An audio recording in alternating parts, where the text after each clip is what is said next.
অসুস্থ ছাত্রীর চিকিৎসা না করে স্কুলের সদস্য পদের নবীকরণ না থাকার অভিযোগ তুলে ছাত্রীকে ফিরিয়ে দেওয়ার অভিযোগ উঠেছে কাটোয়া স্টুডেন্ট হেলথ হোমের বিরুদ্ধে। এই ঘটনায় বিতর্কের সৃষ্টি হয়েছে।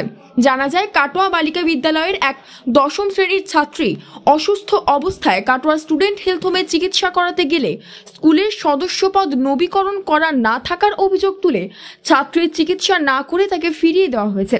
কাটোয়া বিদ্যালয়ের প্রধান শিক্ষিকা জানান, স্টুডেন্ট হেলথ হোমে সারা বছরের বিভিন্ন কর্মসূচিতে স্কুল থেকে অর্থ সংগ্রহ করা হয়। সেই সঙ্গে এই সমস্ত কর্মসূচিতে স্কুলের শিক্ষিকা থেকে শুরু করে ছাত্রীরাও অংশগ্রহণ করে। সেই সময় নবীকরণের প্রশ্ন ওঠে না বলেও জানিয়েছেন তিনি। স্কুলের পক্ষ থেকে এই ঘটনার কথা কাটোয়া মহকুমা শাসক ও কাটোয়ার বিধায়কের কাছে লিখিতভাবে জানানো হয়েছে বলেও জানা গিয়েছে। মাধ্যমিকের পরীক্ষার্থী একটি ছাত্রী, সে অসুস্থজনিত কারণে স্টুডেন্ট হেলথ হোমে গেছিল চিকিৎসা পরিষেবার জন্য, এবং সেটা আমাদের স্কুলের তরফ থেকেই পাঠানো হয়েছিল। মানে যে বিশ্বাস ভরসা ছিল যে স্টুডেন্ট হেলথ হোম, সেখানে স্টুডেন্টদের চিকিৎসা হয়, এবং স্টুডেন্ট হেলথ হোমের সারা বছরের সামগ্রিক যে প্রোগ্রামগুলো হয় সেখানে আমার বিদ্যালয়ের স্টুডেন্ট এবং টিচার, নোডাল টিচার আছে, তারা অংশগ্রহণ করে থাকে। তো সেখানে চিকিৎসা পরিষেবা পাবো, এবং সেটা 100% একটা ভরসা ছিল। সেই ভরসার জায়গা থেকেই আমার ছাত্রীটিকে এবং তার মাকে পাঠানো হয়। তো সেখানে গিয়ে পরিষেবা তো পাইনি, উপরন্তু সেই গার্জেনকেও শোনানো হয় যে স্কুলের নাকি সদস্যপদ নবীকরণ করা নেই, যার জন্য চিকিৎসা পরিষেবা পায়নি। এবং দিদিমণিরা আবার যেদিন বলবেন সেদিন আসবেন, মানে মা যখন জিজ্ঞেস করেন যে আবার উনি কবে আসবেন। তো এই ঘটনা তো খুব আহত করেছে, যে আমরা তো শিক্ষা প্রতিষ্ঠানের সাথে যুক্ত, ছাত্রছাত্রী এদের নিয়ে আমাদের কাজ। একটা অসুস্থ ছাত্রী সেখানে গেছে স্টুডেন্ট হেলথ হোমে, মানে ছাত্রীদের চিকিৎসা ব্যবস্থা পরিষেবা পাবে সেখানে এই ধরনের কথা শুনে আমরা হতবাক হয়ে আমরা ব্যাপারটি জানিয়ে স্টুডেন্ট হেলথ হোমকেও চিঠি করি, এসডিও ম্যাডামকে জানাই, এবং আমাদের মাননীয় এমএলএ সাহেবকেও জানাই। সেক্ষেত্রে আমাদের মাননীয় এসডিও ম্যাডাম আমাদের ডেকেও ছিলেন, জানতে চেয়েছিলেন আমাদের সামনে থেকে। আমাদের আরও বলার যে স্টুডেন্ট হেলথ হোমের সামগ্রিক কার্যক্রমের সঙ্গে তো যুক্ত, এবং ব্রাদারহুড প্রোগ্রাম বলে একটা টাকা 2720 টাকা গত অক্টোবর মাসে আমার স্কুলের তরফ থেকে মেয়েরা তুলে সেখানে জমা করে। তখনও কিন্তু কোনো সমস্যায় পড়েনি স্কুল টাকা জমা দিতে। তো যখন এই ধরনের নবীকরণ নেই, চিকিৎসা পরিষেবা আমার মেয়েরা পেতে পারবে না, বারবার নোডাল টিচার যাচ্ছেন, সমস্ত প্রোগ্রামে অংশগ্রহণ করছেন, সেখানে পরিষ্কার করে বলে দিলেই তো হতো যে আমরা সব কিছুতে অংশগ্রহণ করাতে পারবো, কিন্তু চিকিৎসা দিতে পারবো না। এবং ইতিমধ্যে একবার স্টুডেন্ট হেলথ হোম থেকে একটা প্ল্যাকার্ডও দিয়ে যাওয়া হয়, সেটাকে একটা সামনে টাঙিয়ে রাখার জন্য, যে মেয়েরা যাতে পরিষেবা পায়, চিকিৎসা নেওয়া হয়, 1টা থেকে 3টের মধ্যে যায়, এ ধরনের বলে মোটিভেট করার জন্য সেটা কিন্তু দিয়েছিলেন। সেটা আমরা ওখানে শো করেছিলাম একটা বাইরে ওপেন জায়গাতে। তাহলে আমার মেয়েরা তো সেই ভরসা থেকে, সেই তাদের কথা অনুসারেই সেখানে গেল।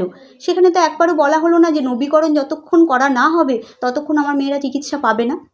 টাকা নেওয়ার সময় টাকা নিচ্ছে, টাকা নেওয়ার সময় টাকা জমা নিয়েছেন। কিন্তু আমার কথা হচ্ছে নবীকরণ প্রসঙ্গ, বাকি বকেয়া প্রসঙ্গ, সমস্ত প্রসঙ্গই আলোচনায় আসা যেতে পারত আমার মেয়েটির পাশে দাঁড়ানোর পর। স্টুডেন্ট হেলথ হোমে চিকিৎসা পরিষেবা না পাওয়া ছাত্রীর মায়ের প্রতিক্রিয়া। তো এই টুডে হেলথের দিদিমণিরাই পাঠিয়েছিল, গিয়েছিলাম, তা ওখানে দেখেনি। কি বলেছে? বলেছে যে টাকা বাকি আছে, দেখা হবে না। হ্যাঁ, বলুন গিয়ে যে 1 বছর 2 বছরকার টাকা দিতে হবে, তারপর দেখবে। তা আপনি, ওরা যে দাবি করছে যে না আপনাকে ডাক্তার দেখিয়ে দিয়েছে বলছে? না, ডাক্তার দেখায়নি, কিছুই করেনি। না না, ওসব কিচ্ছু করেনি, ডাক্তারও দেখায়নি, কিচ্ছু না। কে আপনাকে ডাক্তার দেখালো? হ্যাঁ, মৌসুমি ম্যাম, তারপরে স্কুল থেকেই ডাক্তার দেখিয়েছে। তো ওই স্টুডেন্ট হেলথ হোম থেকে আপনাকে কি বললো? সাহায্য করেনি, দেখেনি। কি বললো? বললো ওই যে ওর টাকা বাকি আছে, দেখা হবে না। আমরা চলে এলাম, যে চলে যাচ্ছি, তো বলে হ্যাঁ। কি নাম আপনার? আমার নাম পুতুল চ্যাটার্জি। কাটোয়া মহকুমার পড়ুয়াদের স্বাস্থ্য সহ সার্বিক কল্যাণের উদ্দেশ্যে 7-এর দশকের কাছাকাছি কাটোয়ার কাছারি রোডে স্টুডেন্ট হেলথ হোম শুরু হয়েছিল। শুরুর দিকে বহু স্টুডেন্ট এখানে চিকিৎসা পরিষেবাও পেত। বর্তমানে কাটোয়া স্টুডেন্ট হেলথ হোমে কোনো স্থায়ী চিকিৎসক নেই। কাটোয়া বালিকা বিদ্যালয়ের ছাত্রী এখানে চিকিৎসা করানোর উদ্দেশ্যে এলে তাকে ফিরিয়ে দেওয়ার অভিযোগ প্রসঙ্গে স্টুডেন্ট হেলথ হোম কর্তৃপক্ষ জানিয়েছে, হ্যাঁ, মহকুমা শাসক ডেকেছিলেন, ডেপুটি ম্যাজিস্ট্রেট 2জন ছিলেন, তাদের সামনে কথা হলো যেটা যে সদস্যপদ সংগ্রহ করা হয়, তারপর নবীকরণ করতে হয়। প্রতি বছর নির্দিষ্ট ফি দিয়ে পার স্টুডেন্ট 10 টাকা করে ফি দিয়ে নবীকরণ করতে হয়। যেহেতু 2017 থেকে স্কুল নবীকরণ করা নাই, যার জন্য চিকিৎসা ব্যবস্থা করা নেই, পায়নি সে। এবার দ্বিতীয় কথা, উনি কি আমাদের বললেন গভর্নমেন্ট কোনো অর্ডার আছে? আমি বলেছিলাম না, এটা গভর্নমেন্ট সংস্থা নয়, এটা রেজিস্টার্ড সোসাইটি অ্যাক্টে এরা রয়েছে। এবার আমাদের কেন্দ্রীয় নির্দেশনা সমস্ত পাবেন আপনি, আমরা চিঠির সঙ্গে আপনাকে উত্তর দিয়ে দেবো। কিন্তু এটা কি মানবিক?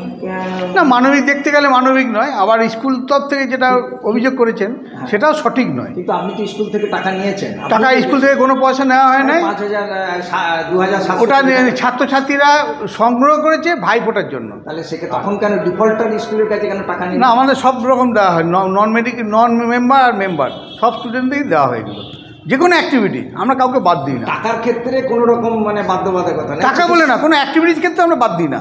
যেহেতু ব্রাদারহুড, সেহেতু টাকার প্রশ্ন আছে, সেই জন্য তারা নিয়ে গেছে কার্ড, 30টা কার্ড নিয়ে গেছে, 30টা কার্ড ফেরত দিয়েছে, 2720 টাকা উঠেছে, সেটা জমা দিয়ে গেছে। আপনি কি মনে করেন যে এটাকে ওই যে চিকিৎসা করানো উচিত ছিল? বা তার চিকিৎসা করানো আমাদের একটা বলতে পারেন ভুল ত্রুটি বলতে পারেন, আমরা প্রথমে লোকালি চিকিৎসা যেটা করেছি, কিন্তু কলকাতা পাঠালে আমাদের এন্টারটেন করতো না, যেহেতু সে মেম্বার স্কুল নয়। আরেকটা কাটোয়া বালিকা বিদ্যালয়ের প্রধান শিক্ষিকার কাছ থেকে অভিযোগ পেয়ে ঘটনার তদন্ত শুরু করেছে কাটোয়ার মহকুমা শাসক। Bureau report, news network 7।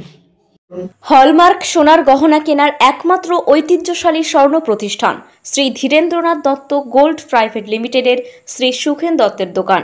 ঠিকানা কাছারি রোড, চৌরাস্তা, টেলিফোন ময়দান, কাটোয়া, পূর্ব বর্ধমান। কাটোয়া শহরের অন্যতম প্রাচীন ব্যবসায়ী প্রতিষ্ঠান new Shri Gouranga tea store.